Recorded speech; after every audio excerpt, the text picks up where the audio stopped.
Students, I am Gunjan Joshi from Navjyoti global school पहाड़ पानी। तो आज हम अपनी क्लास 7th का चैप्टर 9 चिड़िया की बच्ची पढ़ेंगे। ठीक है, तो इसमें क्या है, माधव दास ने अपनी संगमरमर की नई कोठी बनवाई है। संगमरमर क्या होता है, एक पत्थर बना होता है, ठीक है, जो मकान बनाने के लिए काम आता है। ठीक है, तो फिर वो क्या कहते हैं, उसके सामने बहुत सुहावना बगीचा भी लगवाया है। सुहावना मतलब बहुत ही सुंदर। ठीक है, उनको कला से बहुत प्रेम है, उन्हें कला से बहुत प्रेम है, धन की कमी भी नहीं है और कोई व्यसन छू नहीं गया है। उनको क्या है, कला से बहुत प्रेम है। संगमरमर की उनने क्या बनवाई है, अपने लिए कोठी बनवाई है। और क्या है, कोई भी, और क्या कहते हैं कवि की, क्या है, उन्हें कोई भी व्यसन उन्हें छू नहीं गया। व्यसन अर्थात, व्यसन का अर्थ क्या है, बुरी आदत। क्या है, बुरी आदत। उनमें कोई बुरी आदत भी नहीं है। ठीक है, ओके। फिर क्या कहते हैं, वो सुंदर अभिरुचि के आदमी हैं। फूल पौधे रकाबियों से हौजे में लगे फव्वारों में उछलता हुआ पानी उन्हें बहुत अच्छा लगता है। समय भी उनके पास काफ़ी है। शाम को जब दिन की गर्मी ढल जाती है और आसमान कई रंग के हो जाता है, तब कोठी के बाहर चबूतरे पर तख्त डलवाकर मनसद के सहारे वह गलीचे पर बैठते हैं और प्रकृति की छटा निहारते हैं। तो क्या बोलते हैं वो, उनकी जो सुंदर अभिरुचि अर्थात अच्छी रुचि है उनकी बहुत। उनकी रुचियाँ जो हैं वो बहुत क्या हैं, अच्छी हैं। फूल पौधे रकाबियों से वो क्या करते हैं, हौजे में लगे जो वो हैं, रकाबी क्या होता है, तस्तरी। ठीक है, ठीक है, तो वो हौजे में लगे जो फव्वारे हैं उनमें उछलता हुआ पानी उन्हें बहुत अच्छा लगता है। ठीक है, और समय भी उनके पास काफ़ी है, काफ़ी समय रहता है उनके पास। शाम को जब वो दिन की गर्मी ढल जाती है और आसमान कई रंग का हो जाता है, तो वो कोठी के बाहर चबूतरे पर तख्त डलवाकर क्या कहते हैं, मसंद के सहारे किस में बैठ जाते हैं, गलीचे में, मतलब। ठीक है, गलीचा अर्थात कोई वो कालीन बोल सकते हैं आप। ठीक है, और प्रकृति को छट्टा निहारते हैं। इनमें मानो उनके मन में तृप्ति हो जाती है। तृप्ति मतलब वो धन्य हो जाते हैं, मतलब उन्हें संतुष्टि मिलती है।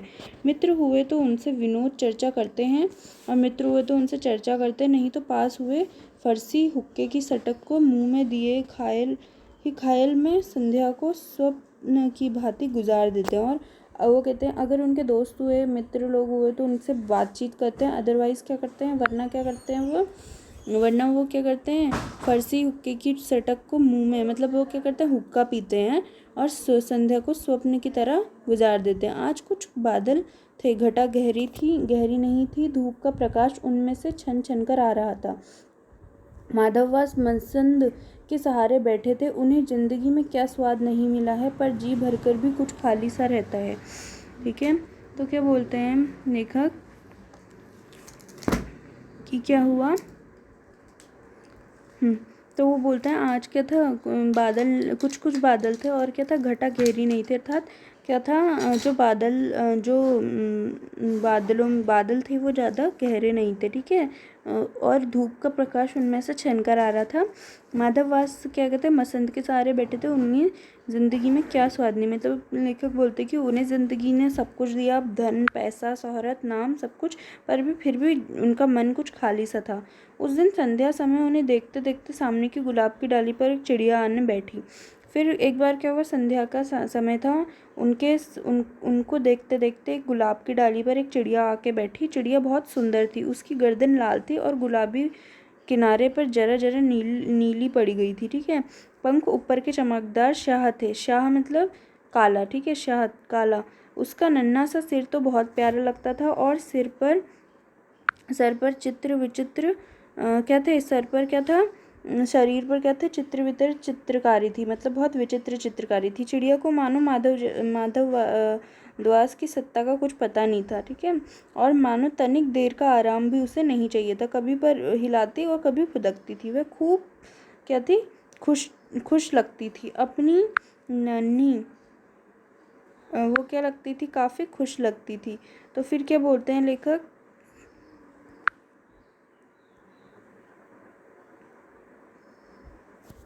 फिर क्या बोलते हैं लेखक कि वो क्या करती थी, कभी पर हिलाती थी, कभी फुदकती थी, खूब खुश लगती थी, अपनी नन्ही से चोंच से वो क्या करती, प्यारी प्यारी आवाज़ कर निकालती। तो माधव दास को वह चिड़िया कहती बहुत मनमानी लगी। मनमानी मतलब उनको अपने मन की करने वाली। उसकी स्वच्छंदता बड़ी प्यारी जान पड़ती थी। उसको क्या थी, आज़ादी प्यारी थी। कुछ देर तक वह उस चिड़िया का इस डाल से उस डाल थिरकना देखते रहे। इस समय का वह बहुत कुछ भूल भी रहे थे। उन्होंने उस चिड़िया से कहा, आओ तुम बड़ी अच्छी आई, ये बगीचे तुम लोगों के बिना सूना लगता है। सुनो चिड़िया, तुम खुशी से समझो कि ये बगीचा मैंने तुम्हारे लिए बनवाया, तुम बेखटके यहाँ आया करो। तो क्या बोलते हैं, हाँ चिड़िया से क्या बोलते हैं, तुम बहुत अच्छे समय पे आई, ये बगीचा मैंने तुम लोग के लिए तो बनाया है, तुम्हारे बिना ये क्या लगता है, सूना लगता है। बिना चिड़िया की चहचहाट के सूना लगता है ना बगीचा। वो तो कहते हैं मैंने ही तुम्हारे लिए बनाया, तुम ऐसा समझो। और तुम बेखटके, बेखटके अर्थात बिना रोक टोक, ठीक है, बेरोक। चिड़िया पहले तो असावधान रही, फिर जानकर की बात उससे की जा रही है वह एकाएक तो घबराई। एकाएक मतलब अचानक घबराई, फिर संकोच की को जीत कर बोली। फिर क्या हुआ था, फिर अपना संकोच हटाकर वो बोली, मुझे मालूम नहीं था कि बगीचा आपका है, मैं अभी चली जाती हूँ। पल भर सांस लेने में यहाँ टिकाई थी। वो कहती कि मुझे नहीं पता था कि बगीचा आपका है, मैं अभी चली जाती हूँ, मैं तो बस सांस लेने के लिए आ गई थी। माधव दास ने कहा, हाँ बगीचा तो मेरा है, यह संगमरमर की कोठी भी मेरी है, लेकिन इस सब को तुम अपना भी समझ सकती हो, ठीक है, सब कुछ तुम्हारा है। तुम कैसी भोली, तुम बहुत भोली हो, प्यारी हो, जाओ नहीं बैठो ना, मेरा मन तुमसे बहुत खुश होता है। चिड़िया बहुत कुछ सकुचा गई। क्या हो गई, चिड़िया क्या होगी, सकुचा गई मतलब वो थोड़ी सी संकोच हुआ उसे। उसे बोध हुआ कि उससे गलती तो नहीं हुई। वो घबरा भी गई थी, उसे लगा कि कहीं उससे गलती तो नहीं हुई कि वह यहाँ बैठ गई। उसका थिरकना रुक गया, वो इधर उधर थिरकना रुक गया, और वो भयभीत सी मतलब डर के मारे वो बोली, मैं थक कर यहाँ बैठ गई थी, मैं भी चली जाऊँगी, बगीचा आपका है, मुझे माफ़ करें। किससे बोलती हो, माधव दास से।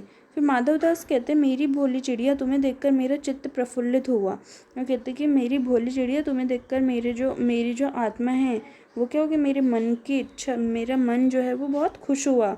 मेरा महल सूना है, वहाँ कोई भी चहचहाता नहीं है। तुम्हें देखकर मेरी रांगनियों का जी बहलेगा। तुम कैसी प्यारी हो यहाँ के, तुम्हें यहाँ तो कैसी प्यारी हो, यहाँ ही तुम्हें क्यों ना रहो। कहते कि तुम यहीं क्यों नहीं रहती हो, मेरी जो महल है वो बहुत ही सूना है। चिड़िया बोली, मैं माँ के पास जा रही हूँ सूरज की धूप खाने और हवा से खेलने और फूलों से बात करने में। जरा घर से उड़ आई थी, अब सांझ हो गई है। देखिए मैं क्या कर रही हूँ, मैं अपनी माँ के पास जा रही हूँ सूरज की धूप खाने और हवा से खेलने और फूलों से बात करने के लिए। मैं घर से उड़ आई थी, अब वैसे भी शाम हो रही है और मैं माँ के पास वापस जा रही हूँ। अभी अभी मैं चली जा रही हूँ, आप सोच ना करें।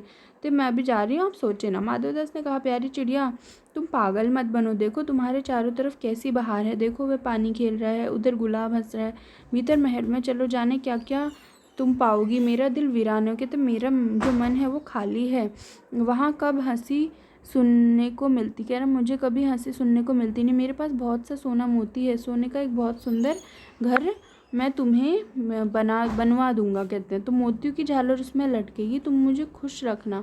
और तुम्हें क्या चाहिए, माँ के पास बताओ, क्या तुम यहाँ ही सुख से रहोगी मेरी भोली चिड़िया। वो ऐसा बोलते हैं चिड़िया से। चिड़िया इन बातों से बहुत डर गई और वो बोलती है, मैं भटक कर तनिक आराम के लिए इस डाली पर रुक गई थी, अब भूल कर भी ऐसी गलती मैं नहीं करूँगी। मैं अभी यहाँ से उड़ी जा रही हूँ, तुम्हारी बातें मेरी समझ में नहीं आती। मेरी माँ के घोंसले के बाहर बहुत तेरी सुनहरी धूप आ रही होगी, बहुत प्यारी धूप बिखरती है, और मुझे और क्या करना है। वो बोलती है तो 2 दाने माँ ला देती है, और जब मैं पर खोलने बाहर जाती तो माँ मेरी बाट देखती रहती है, माँ मेरी राह देखती है। मुझे तुम और कुछ मत समझो, मैं अपनी माँ की हूँ, वो कहती है, ठीक है। तो फिर क्या होता है, माधव दास ने बोला, चिड़िया तुम कहाँ रहती हो, तुम मुझे जानती हो। चिड़िया बोलती है, मैं माँ को जानती हूँ, भाई को जानती हूँ, सूरज को और उसकी धूप को जानती हूँ, घास पानी फूलों को जानती हूँ, महामान्य तुमको कौन हो। वो कहती कि तुम कौन हो, मैं तुम्हें नहीं जानती। माधव दास, तुम भोली हो चिड़िया, बोलते हैं चिड़िया से, तुम भोली हो चिड़िया, तुमने मुझे नहीं जाना, तब तुमने कुछ नहीं जाना। तो कहते मैं हूँ सेठ माधव दास, मेरे पास क्या नहीं है, जो मांगो मैं दे सकता हूँ। चिड़िया बोलती पर मेरी तो छोटी सी जात है, मैं बहुत छोटी जात से हूँ, आपके पास सब कुछ है, तब मुझे जाने दीजिए। माधव दास कहते चिड़िया तू नीरी अनजान है। कहते तुम क्या हो, बहुत अनजान हो, मुझे खुश रखोगी तो मैं तुम्हें माला माल कर दूंगा। चिड़िया बोलती तुम सेठ हो, मैं नहीं जानती सेठ क्या होता है, पर सेठ कोई बड़ी बात होती होगी, क्या हूँ मैं, अनसमझ ठहरी। मैं नासमझ हूँ, माँ मुझे बहुत प्यार करती है, वह मैं राह देखती होगी। मैं मालामाल होकर क्या होऊंगी मैं नहीं जानती। माल किसे कहते हैं? क्या मुझे भी तुम्हारा मालामाल होना चाहिए सेठ? अरे चिड़िया, तुझे बुद्धि नहीं है, तू सोना नहीं जानती? सोना? वो क्या बोलते चिड़िया से, क्या तुझे नहीं पता सोना क्या होता है? उसी की जगत को तृष्णा है। वो कहते पूरे क्या है, संसार को उसकी प्यास है। वह सोना मेरे पास ढेर का ढेर है, मेरे पास बहुत ढेर सोना है। तेरा घर मैं पूरे सोने का कर बना दूंगा। ऐसा पिंजरा बनवाऊंगा कि कहीं दुनिया में होगा ऐसा कि तू देखती रह जाएगी। तू उसके भीतर थिरक फुदक कर मुझे खुश करियो, तेरा भाग्य खुल जाएगा। तेरे पानी पीने की कटोरी भी सोने की होगी। चिड़िया कहती है वो सोना है क्या चीज़? तो सेठ क्या बोलता है, तू क्या जानेगी, तू चिड़िया है।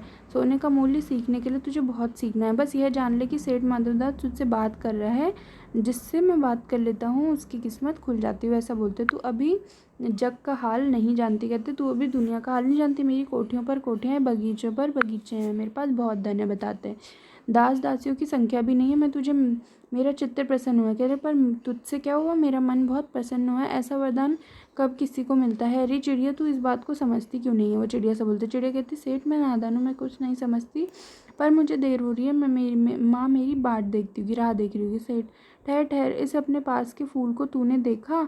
यह एक है, ऐसे अनगिनत फूल हैं, ऐसे अनगिनत फूल मेरे बगीचों में बोते हूँ। कहते हैं भांति भांति के रंग के, मतलब अलग अलग रंग के, तरह तरह की खुशबू है। चिड़िया तूने मेरा चित्त प्रसन्न किया और वे सब फूल तेरे लिए खिला करेंगे। वहाँ घोंसले में तेरी माँ है, पर माँ क्या है इस बहार के सामने? तेरी माँ का क्या है? वो तो घोंसले में कुछ भी तो नहीं है। कहते हैं तू अपने को नहीं देखती? कितनी सुंदर तेरी गर्दन है, कैसी रंगीन देह है तेरी। तू अपने मूल्य को क्यों नहीं देखती? मैं तुझे सोने से मढ़कर, कहते हैं मैं तुझे सोने से माला माल बना दूंगा। कहते हैं ठीक है। तो फिर कहते हैं तूने मेरे चित्त को प्रसन्न किया, तू मत जा, यहीं रह। तो चिड़िया कहती है सेठ मैं अपने को नहीं जानती, इतना जानती हूँ कि मेरी माँ और मुझे यहाँ देर हो रही है। सेठ मुझे रात मत करो, रात में अंधेरा बहुत हो जाता है और मैं राह भूल जाऊंगी, मैं रास्ता भूल जाऊंगी। तो फिर क्या होता है, सेठ ने कहा अच्छा चिड़िया जाती हो तो जाओ, पर इस बगीचे को अपना ही समझो, तुम बहुत सुंदर हो। यह कहने के साथ ही सेठ ने एक बटन दबा दिया। उसके दबने से दूर की अंदर आवाज़ हुई, जिससे सुनकर एक दास झटपट भागकर बाहर आया। यह सब छनकर होगा, चिड़िया कुछ भी नहीं समझी। ये क्या हुआ? ये क्षण भर में ये सब हो गया, चिड़िया कुछ समझी नहीं। सेठ कहते रहे तू अभी माँ के पास जाओ, माँ तुम्हारी राह देखती होगी, पर कल आओगी ना?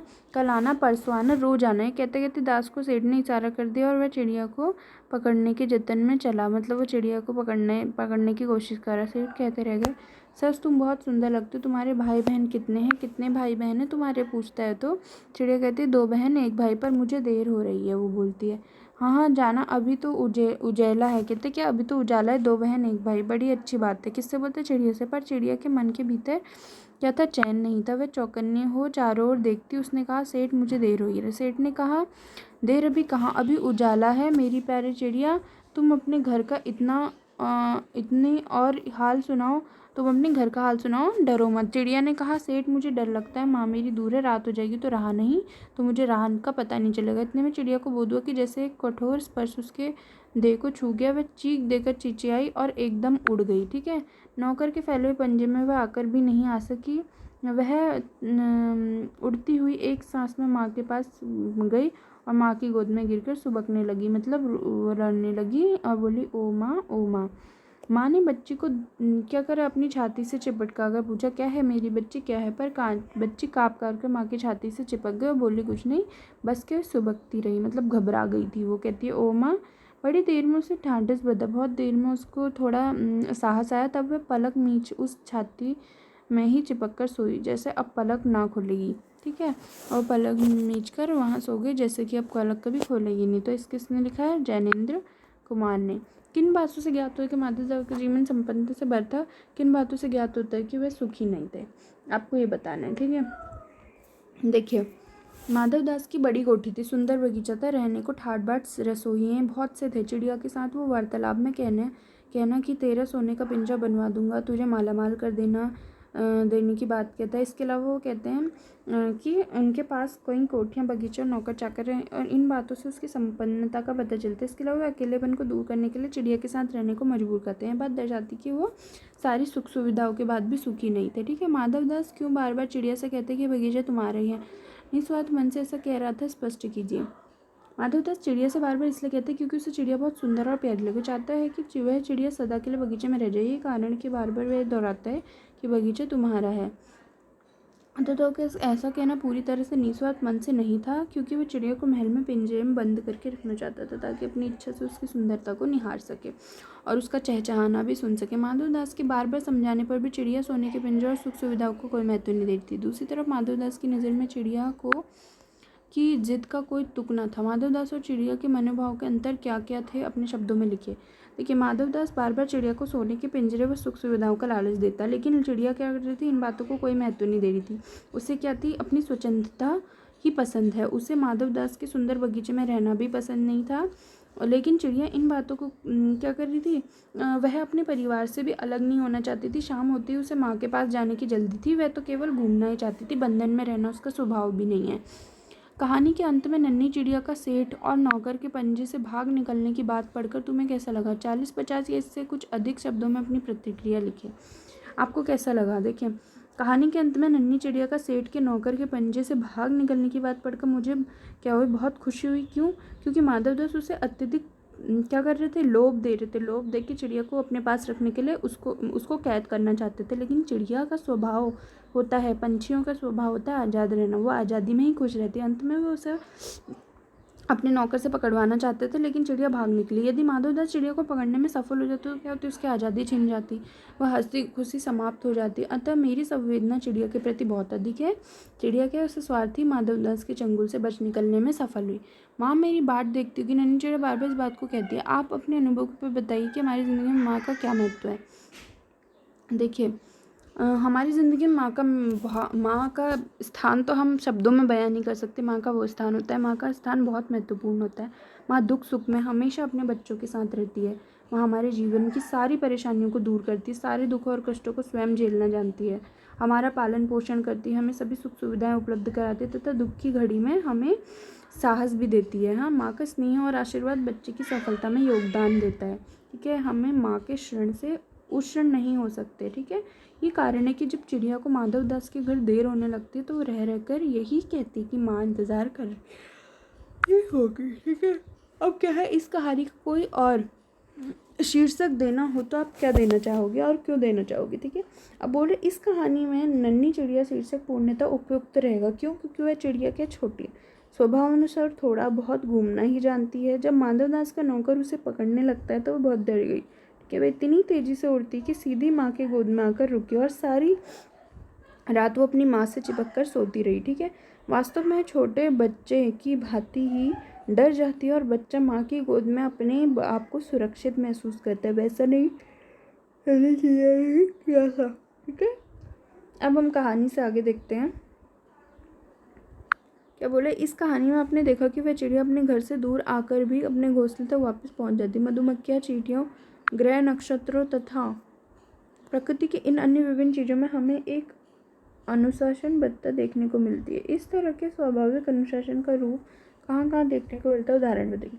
देखिए, पशु पक्षी दिन भर कहीं भी रहते हों, लेकिन शाम होते होते वो अपने घरौंदे में लौट ही आते हैं। सूर्य अपने निश्चित समय पर निकलता है और छिपता है, वह एक दिन के लिए भी अनुपस्थित होता है। तो चंद्रमा की भी यही स्थिति है। ठीक है,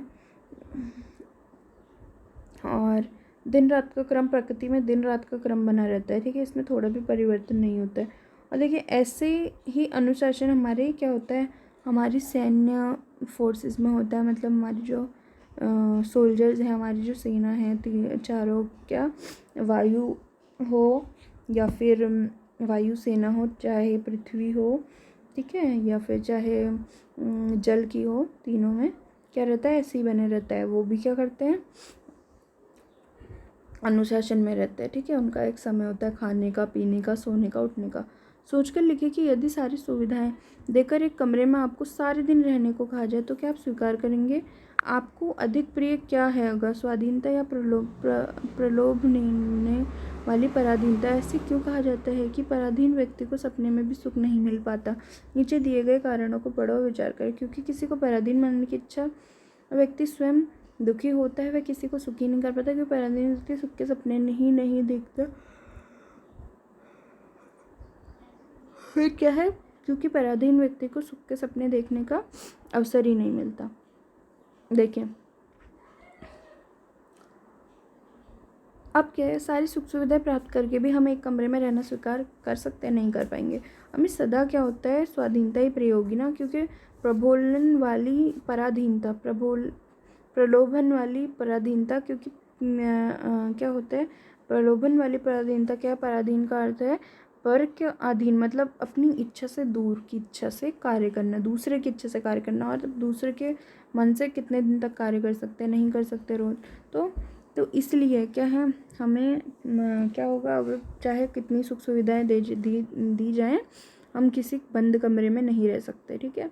अब बोला है कि नीचे दिए गए कारणों को पढ़ें। देखिए मुझे ऐसा लगता है कि पराधीन व्यक्ति सुख के सपने देखता ही नहीं है। ठीक है। तो इस वजह से अनुमान और कल्पना, आपने गौर किया होगा कि मनुष्य, पशु पक्षी, इन तीनों में ही माएँ अपने बच्चों का पूरा ध्यान रखती है। प्रकृति की इस अद्भुत देन का अवलोकन कर अपने शब्दों में लिखिए। देखिए माँ तो है ही, माँ का दूसरा अर्थ है प्रेम, ममता की भावना होती है माँ में। वो चाहे जानवर की माँ हो या इंसान की माँ हो, सब अपने बच्चों से बहुत प्यार करती है। 9 महीने तक बच्चों को अपने गर्भ में धारण करती है, फिर इतनी पीड़ा सहकर वो अपने बच्चे को जन्म देती है। बच्चे के लिए माँ कुछ भी कर सकती है। माँ हमेशा क्या होती है, फिक्रमंद बनी रहती है अगर उसका बच्चा उसकी नज़रों के सामने हो। माँ का अपने बच्चे से ममता और जो प्रेम का ये रिश्ता है वो बहुत गहरा होता है। प्रत्येक प्राणी में इसको देखा गया है। चाहे मनुष्य हो, पक्षी हो, अपने बच्चे के लिए माताएं किसी से भी लड़ सकती हैं। अब भाषा की बात है। ठीक है। पाठ के पर शब्द के 3 प्रकार के प्रयोग हुए हैं। गुलाब की डाली पर एक चिड़िया बनी है, कभी पर हिलाती थी, पर बच्ची काँप कर माँ की छाती से और चिपक गई। 3 पर के प्रयोग 3 उद्देश्यों से हुए। इन वाक्यों का आधार लेकर आप भी पर का प्रयोग कर ऐसे 3 वाक्य बनाइए जिनमें अलग अलग उद्देश्यों के लिए पर का प्रयोग हुआ हो। देखिए पर के ऊपर मतलब छत के ऊपर घर बना होता पहला। ठीक है। पर का मतलब है ऊपर। ख में क्या है, पर पंख, कबूतर के बच्चे के पर निकल आए। पर दूसरा लेकिन, मैं स्टेशन गया था पर ट्रेन नहीं निकल चुकी थी। ठीक है। अब आप प्रश्न 2 देखिए। पाठ में तेने क्षण भर खुश करियो 3 वाक्यांश ऐसे हैं जो खड़ी बोली हिंदी के वर्तमान रूप में तूने क्षण भर खुश करना लिखे बोले जाते हैं, लेकिन हिंदी के निकट की बोलियों में कहीं कहीं इनके प्रयोग होते हैं। इस तरह के कुछ अन्य शब्दों को आपको खोज के लिखना है। देखिए क्या है, तैने मतलब तूने, क्षण भर मतलब खुश करना। मैंने से मैंने हो गया मने। ले लियो ले लेना। दियो मतलब देना। खाना मतलब खाना। ठीक है। तो यहाँ पे आपका पाठ ख़त्म होता है। मैं आशा करती हूँ कि आपको पाठ अच्छे से समझ में आएगा। ठीक है।